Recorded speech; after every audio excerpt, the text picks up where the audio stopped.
Hello everyone, welcome to the ConCA। आज है हम लोगों का डे 44 और आज हम लोग बात करने वाले हैं आइचर मोटर्स के बारे में। और इसकी ऑल टाइम हाई पे हम लोग बैक टेस्ट करेंगे और देखेंगे ये अपने को कितना प्रॉफिट या लॉस ओवर द पीरियड अपने को दिया है। ठीक है, तो चलिए देर ना करें और स्टार्ट करते हैं, इसको देखते हैं क्या कैसे हुआ। तो अगर मैं यहाँ पे बताऊं तो अपना जो क्राइटेरिया था ना ऑल टाइम हाई देखने का, वो ये था कि कोई स्टॉक, ठीक है, अपने ऑल टाइम हाई पे गया हो और आने वाले 3 महीने तक ऑल टाइम हाई को उसने क्रॉस ना किया हो ऊपर, तो उसको हम लोग ऑल टाइम हाई के कैटेगरी में डाल देंगे। उसमें एक लाइन हम लोग खींच लेंगे और जब तक उसके ऊपर वो क्लोज नहीं हो पाता है मंथली टाइम फ्रेम पे, तब तक हम लोग वहाँ पे एंट्री नहीं करेंगे। तो अगर मैं बात यहाँ पे करूँ तो ये, अगर मैं आपसे पूछूँ क्या ये ऑल टाइम हाई था, ठीक है, तो मैं कहूँगा नहीं, ये ऑल टाइम हाई नहीं था। क्यों नहीं था? क्योंकि यहाँ पे इसके 3 मंथ्स जो हैं, तो लास्ट जो थर्ड वाला मंथ आया था वो इसके ऊपर क्रॉस कर दिया, तो ये तो वैलिड नहीं रहा। ठीक है, तो क्या हुआ, वैलिड कौन सा है? वैलिड ये वाला है। और यहाँ पे हमने क्या कर दिया है, ऑल टाइम हाई को यहाँ पे क्रिएट कर दिया है। और अगर आप यहाँ पे देखो तो ऑल टाइम हाई को, हाई के ऊपर क्लोज कब किया है? 1 अप्रैल 2002 में यहाँ पे ऑल टाइम हाई के ऊपर क्लोज किया है।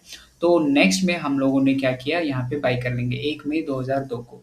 तो चलिए इसको हम लोग एक बार 1 मई 2002 को यहाँ पे बाई कर लेते हैं। ठीक है, यहाँ पे मैंने पहले से बना के रखा है, तो स्टार्ट करते हैं 1 मई 2002। ठीक है, अब 1 मई 2002 में कौन सा है ओपन प्राइस इसका? 7.23। तो करते हैं 7.23। रिटर्न परसेंटेज कितना है? तो अगर हम लोग यहाँ पे रिटर्न परसेंटेज देखें तो, क्योंकि मैं 10 EMA मंथली टाइम फ्रेम को फॉलो करता हूँ, तो यहाँ पे अपना एग्जिट हो जाता है। ठीक है, क्या हो गया यहाँ पे? अपना एग्जिट यहाँ पे हो गया। मैं क्या कर रहा हूँ, यहाँ पे एग्जिट कर दे रहा हूँ। और अगर मैं उस हिसाब से देखूँ तो यहाँ पे आई थिंक मुझको यहाँ पे लॉस हुआ है। कितना? 7.50 306 डेज में। तो मैं वही करता हूँ, 7.50 ये लॉस हुआ 305 डेज में। आई थिंक 5 या 6 कुछ ऐसे था, मैं 305 यहाँ पे मान के चल रहा हूँ। तो पहला अपना लॉस। अब अगर यहाँ पे ऑल टाइम हाई हम लोग देखें तो ऑल टाइम हाई कौन सा बना है? ये बना है ऑल टाइम हाई, करेक्ट ना? तो ये जो ऑल टाइम हाई बना, ठीक है, तो इसको फिर इसने ब्रेक कहाँ पे किया है? ठीक है, क्योंकि यहाँ पे, ठीक है, ऊपर जाने की कोशिश की बट ब्रेक नहीं कर पाया, तो ये ऑल टाइम हाई अपना हो गया है। तो नेक्स्ट हम लोग 2 जून 2003 को यहाँ पे बाई करेंगे। करेक्ट, करते हैं 2 जून, 2 जून 2003 को यहाँ पे हम लोग बाई करेंगे। कितना है ऑल टाइम हाई प्राइस इसका? सॉरी, ओपन प्राइस देखेंगे 10.90। तो यहाँ पे 10.90 परसेंटेज कितना यहाँ पे बना वो देखते हैं। So if we see the percentage, then यहाँ पे, ठीक है, हो गया। सो यहाँ से यहाँ तक 76.01% 427 डेज में। 76.01% 427 था, क्या था? 427 डेज में, करेक्ट ना? तो इसको करते हैं सेव। यहाँ पे इसने अपने को दे दिया। नेक्स्ट ऑल टाइम हाई कहाँ पे बना? ऑल टाइम हाई यहाँ पे बना है। सो ऑल टाइम हाई यहाँ पे, अब इसको जब तक ब्रेक नहीं करेगा हम लोग बाई नहीं करेंगे। तो यहाँ पे ये कैंडल ने इसको ब्रेक कर दिया हाई वॉल्यूम के साथ। तो नेक्स्ट 1 मार्च 2005 को हम लोग यहाँ पे बाई करेंगे 33.60 पे। 1 मार्च 2005, मार्च 2005, 33 कितना था ये? 60.60। कितना परसेंटेज इसने दिया देखते हैं। तो यहाँ पे इसने लॉस दिया है 16.27% 184 डेज में। 16.27 लॉस 184 डेज में। इसको करते हैं हम लोग save. Next all time high ये है।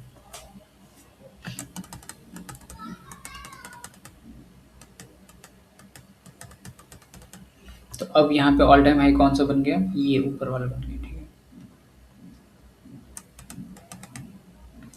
सो ब्रेक यहाँ पे कर दिया है, तो हमारा 1 अक्टूबर 2007 को हम लोग यहाँ पे बाई करेंगे, ठीक है। 1 अक्टूबर 2007 कितने प्राइस पे? इसका ओपनिंग प्राइस आप लोग देख लो, 42, ठीक है। 42 पे अब रिटर्न कितना है? रिटर्न नहीं है, यहाँ पे लॉस हुआ है कितने का, क्योंकि वो मार्केट क्रैश हुआ था ना 2008 को, वही वाला है। 33.86 बहुत ज़्यादा, 92 में माइनस 33.886 लॉस 92 डेज में। करते हैं इसको सेव। नेक्स्ट, अब ऑल टाइम हाई कहाँ पे बना? यहाँ पे बना। आ जाते हैं, तो यहाँ पे इसने क्रॉस कर लिया, तो नेक्स्ट हम लोगों का बाई हो गया 4 जैन 2010, ठीक है। 4 जनवरी 2010 को, जनवरी 2010 कितना वो देखते हैं यहाँ पे। यहाँ पे हम लोग एग्जिट करेंगे, सो 55.17 364 डेज में। इसका भी देख लेंगे, 55.17 विन 364 डेज में कितने प्राइस पे हम लोग यहाँ पे किए होंगे भाई? 65.80, सो 65.80 ये हम लोग का हो गया सेव। नेक्स्ट, अब ऑल टाइम हाई कौन सा? ये यहाँ पे ऑल टाइम हाई,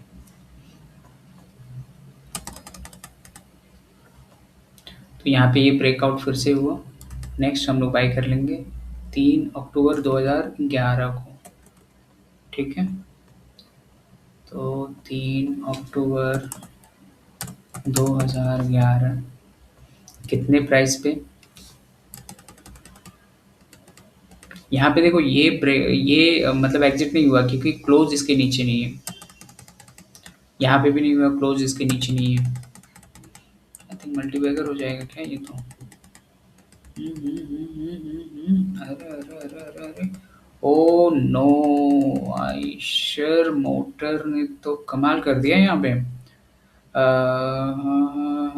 तो यहाँ पे हम लोग एग्जिट करेंगे, बट अगर हम लोग बात करें तो कब लिए थे? 1 अगस्त, सितंबर, अक्टूबर को हम लोग यहाँ पे बाई किए थे। कितने में? 159 में, ठीक है। कितने में? 159 में। सो 159 से करते हैं, ठीक है। 159 से यहाँ पे एग्जिट अपने को मिला। ओ माय गॉड, 947.37% 1491 डेज में।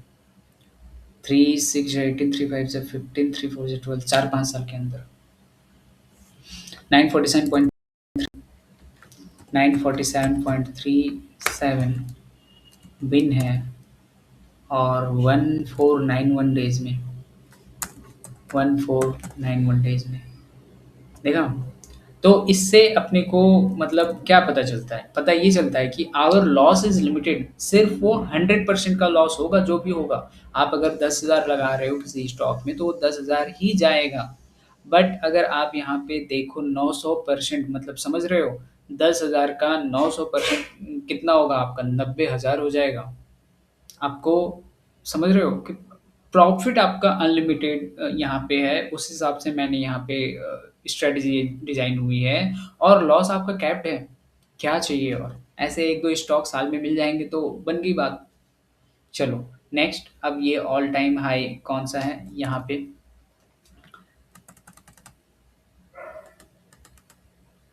तो यहाँ पे इसको ब्रेकआउट इसने किया। सो हम लोग बाई कब करेंगे? 1 अगस्त 2016 को। 1 अगस्त 1 अगस्त 2016 को हमने बाई किया। ऑल टाइम हाई कितना था? यहाँ पे ओपन प्राइस देखेंगे 2275। 2275 रिटर्न परसेंटेज देख लेना। तो यहाँ पे एग्जिट हुआ क्या? 2162 2133 नहीं, एग्जिट नहीं हुआ है। यहाँ पे एग्जिट हो गया। सो कितना? 18.65 5 18 डेज में। 18.65 518 डेज में ये हुआ आपका से। फिर उसके बाद क्या है?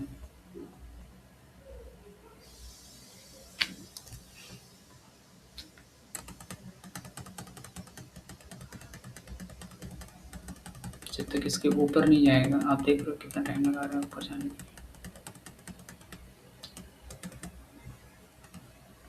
तो यहाँ पे क्रॉस कर दिया तो ऑल टाइम हाई 1 सितंबर 2017 को बना था।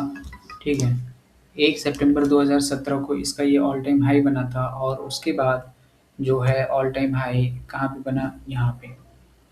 ठीक है, जस्ट अ सेकेंड, 1 मिनट।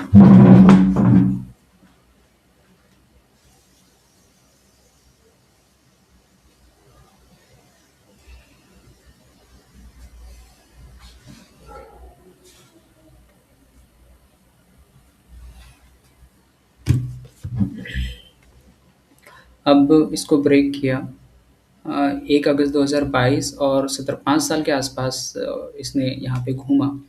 फिर यहाँ पे कब अपने को ब्रेकआउट मिला? यहाँ पे मतलब 3241 में हम लोगों ने एंट्री किया होगा 1 सितंबर 2022 को। करते हैं 1 सितंबर 2022।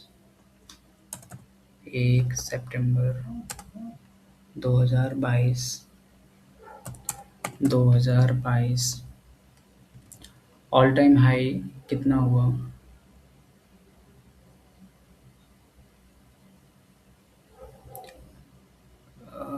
3241।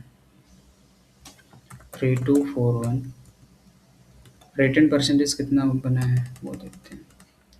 तो यहाँ पे रिटर्न तो नहीं बना, लॉस अपने को मिला। सो यहाँ से यहाँ तक 4.59 153 डेज में। 4.59 लॉस 153 डेज में। इसको करते हैं सेव।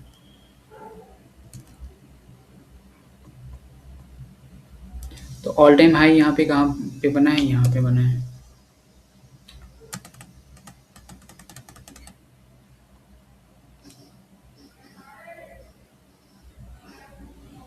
Six five.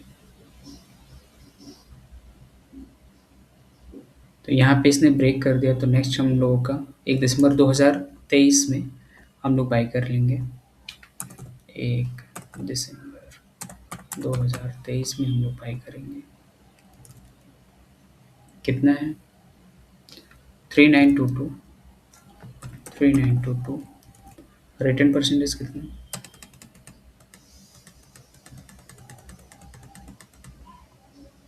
एक बार देख लेते हैं। तो यहाँ पे नहीं है क्योंकि इसका स्लोप जो है ना वो डाउन नहीं है 10 EMA का, तो ऊपर ही जाएगा अभी। यहाँ पे हम लोग का हो गया लॉस। सो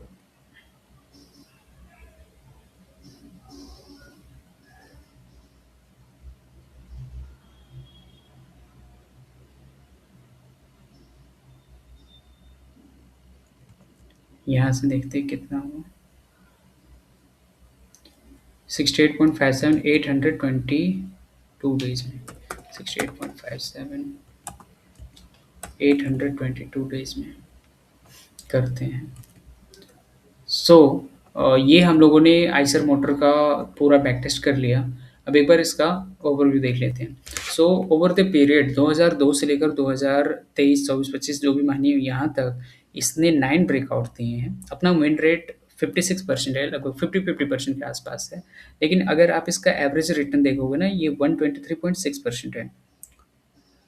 क्यों ऐसा हुआ? क्योंकि एक जो स्टॉक मतलब एक जगह जब ब्रेकआउट आई अपने को 2011 में, उसने 947% के आसपास अपने को रिटर्न दिया। इसने सारा लॉस कवर कर लिया और एवरेज रिटर्न भी बहुत अच्छा दे दिया। एवरेज विन 233.2% है और एवरेज लॉस अगर आप देखोगे तो सिर्फ़ और सिर्फ़ -13.3% है।